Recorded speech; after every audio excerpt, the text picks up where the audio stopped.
Welcome to this explainer. Today, we're going to completely shatter the myth that corruption is just the result of a few greedy individuals. When we hear about a massive corporate scandal or a huge government failure, our very first instinct is usually to look for the villain, right? We want to find that single person who decided to break the rules just to line their own pockets. But what if the real problem isn't the person at all, but the environment they're operating in?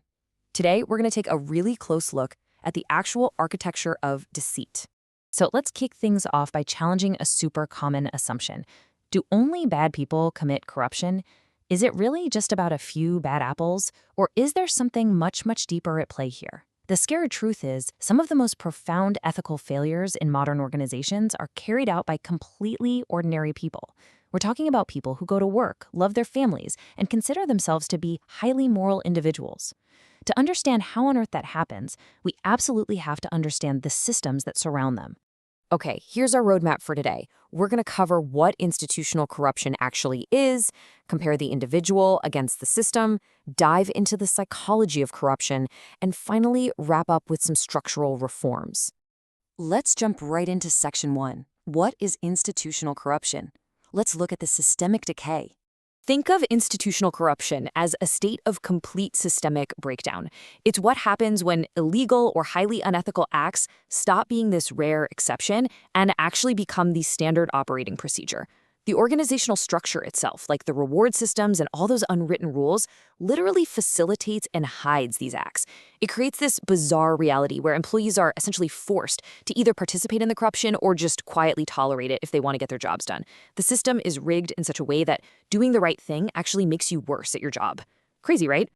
Moving right along to Section 2, individual versus the system, the bad apple versus the rotten barrel. This comparison really highlights the core difference.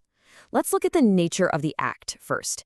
Individual-centric bribery is purely transactional, like a single clerk taking a bribe just to move a file faster.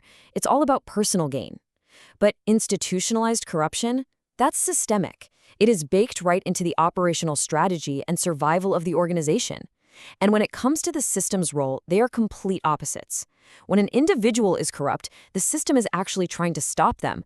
That corrupt person has to bypass the rules and dodge all the monitoring mechanisms.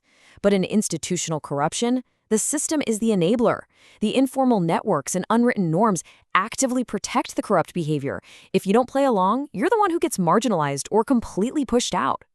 And that brings us to a truly crucial difference. If you've just got an individual bribery problem, simply removing that corrupt person solves the issue. You fire the bad apple, and boom, the barrel is clean. But with institutional corruption, firing one person changes absolutely nothing. If you just toss out a bad apple but leave the rotten barrel, the new hire is just going to face intense pressure and marginalization until they conform to that exact same corrupt culture. Basically, the barrel rots the apple, not the other way around. Which brings us to Section 3, the psychology of corruption.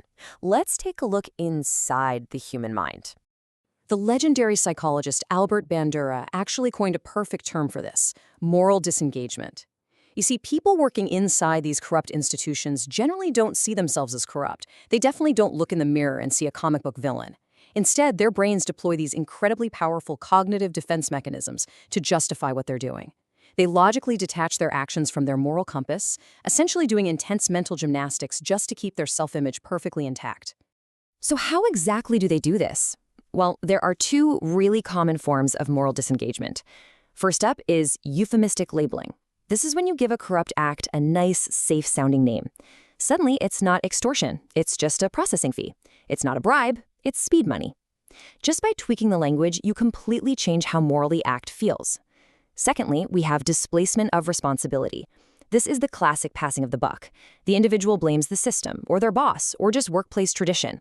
You hear things like, "Hey, I'm just following orders," or "It's literally always been done this way here."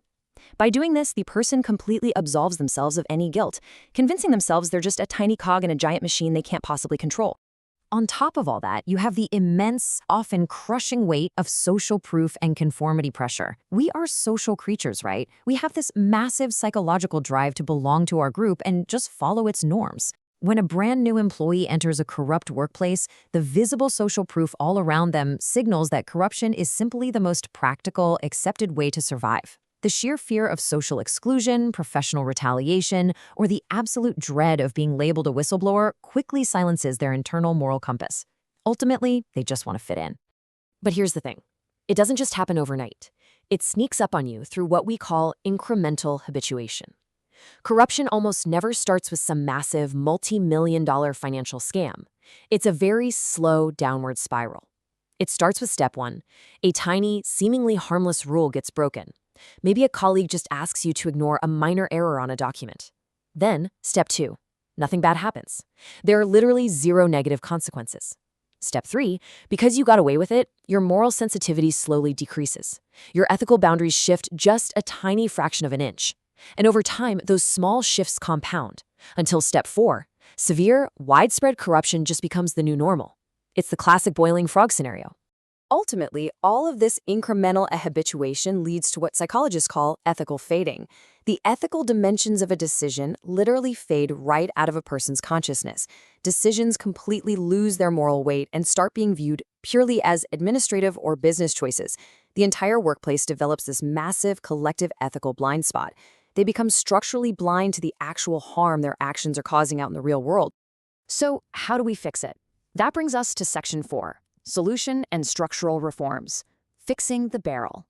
Because the roots of institutional corruption are so deeply psychological, driven by that conformity, rationalization, and moral disengagement we talked about, merely updating formal rules or doing more audits just isn't going to cut it. Traditional enforcement is simply not enough.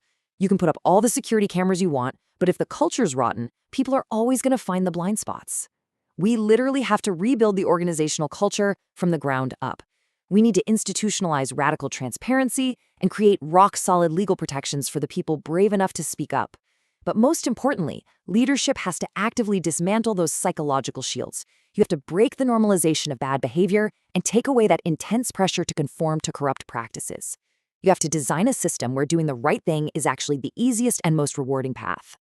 As we wrap up this explainer today, I'd love for you to take a hard look at the unwritten rules around you. Think about those informal networks, the euphemisms your own industry uses, the tiny little corners that get cut every single day. Ask yourself, is your workplace culture genuinely built to catch bad apples, or is it secretly acting as a rotten barrel? Because true accountability and any real chance at fixing things starts with recognizing the barrel you're currently swimming in. Thanks so much for joining me on this deep dive. Keep questioning the systems around you.